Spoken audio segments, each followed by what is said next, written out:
हमारे साथ हैं भाजपा के प्रदेश महामंत्री और चतरा सांसद सुनील सिंह जी।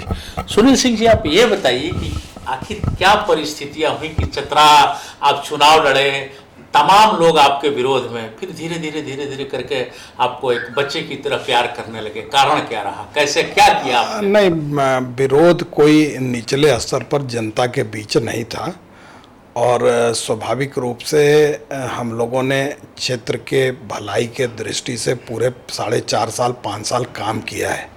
और आज तक जो चतरा का विगत इतिहास रहा है कि चतरा एक उग्रवाद प्रभावित लोकसभा क्षेत्र रहा है, तो उसमें निश्चित रूप से उल्लेखनीय परिवर्तन हुआ है।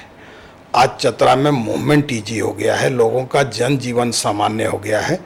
तो ये चीज़ें जनता के बीच थी और जिस तरह से हमारे विरोध में प्रत्याशी लोगों ने दिया था, तो उसमें निश्चित रूप से भारतीय जनता पार्टी की स्वीकार्यता ऐसे भी देश भर में बनी है और चतरा में पहले से भी भारतीय जनता पार्टी का पृष्ठभूमि रहा है।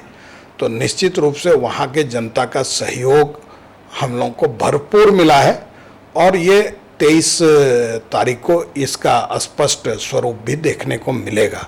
इसलिए निश्चित रूप से मैं चतरा की जनता और वहाँ के अपने मतदाताओं का आभारी हूँ कि उन्होंने हम भारतीय जनता पार्टी को एक तरफा स्नेह और आशीर्वाद दिया है। लेकिन महागठबंधन का सीधे सीधे आरोप होता है कि भारतीय जनता पार्टी के तमाम नेता बहुत झूठ बोलते हैं। महागठबंधन की ओर से अगर ये आरोप लगे तो मुझे लगता है कि ये हास्य का विषय होगा, क्योंकि जिस गठबंधन के पास अपना ही स्वरूप आज तक तय नहीं हो पाया कि उनका एजेंडा कौन होगा, उनका लीडर कौन होगा, वो किस रूप में सरकार बनाए, वो भारतीय जनता पार्टी पर अगर ये आरोप लगाते हैं तो माने ये हंसने का विषय होता है। क्योंकि भारतीय जनता पार्टी ने इस राज्य के अंदर और देश के अंदर माननीय नरेंद्र मोदी जी के नेतृत्व में जो वादे किए हैं उसको पूरा करने का काम किया है और हमने फिर आगे का भी लक्ष्य स्पष्ट कर दिया है। माननीय प्रधानमंत्री जी ने तो स्पष्ट रूप से जो संकल्प से सिद्धि की यात्रा की घोषणा की है, उसमें तो 2022 जब हम आज़ादी का 75वां सालगिरह मनाएंगे तो एक एजेंडा तय कर दिया है कि देश का कोई घर ऐसा ना हो जिसका छत पक्के का ना हो, जिसमें बिजली का बल्ब ना हो, जिसमें पीने की पानी की सुविधा ना हो और शौचालय ना हो। तो ये एक बहुत बड़ा लक्ष्य और इस लक्ष्य को हम लोग पूरा कर दिखाएंगे, क्योंकि आपके भी ध्यान में होगा कि प्रधानमंत्री आवास और बिजली ये दोनों में उल्लेखनीय प्रगति हुई है। खास करके झारखंड के अंदर तो ये स्पष्ट रूप से विजिबल है।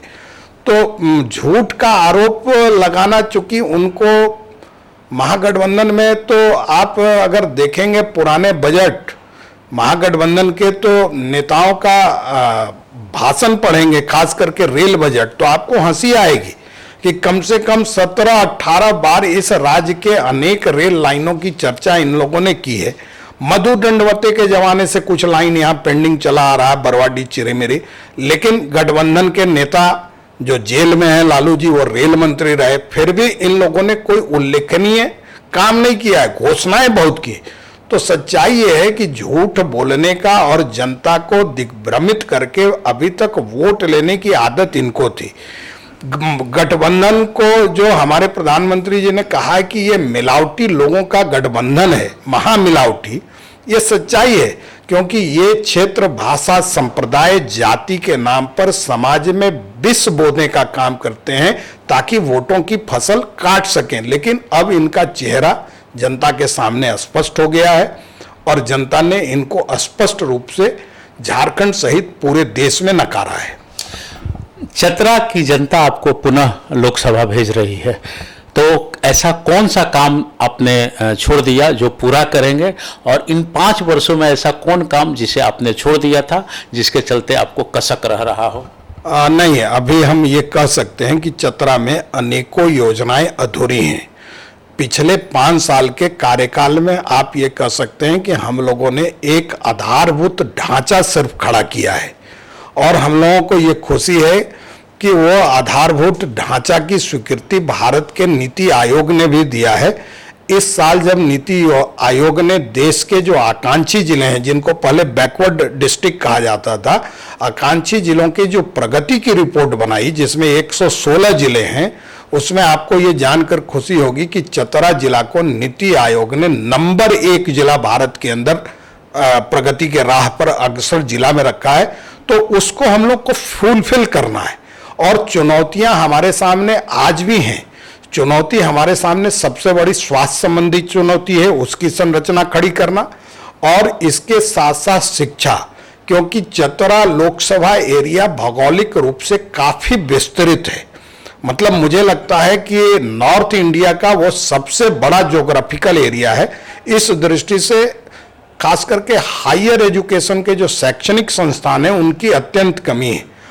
ये मैं याद दिलाना चाहूंगा कि आज़ादी के 67 साल के बाद भी चतरा लोकसभा, जिसमें 3 जिले चतरा, लातेहार और पलामू आता है, वहां एकमात्र सरकारी कॉलेज चतरा था।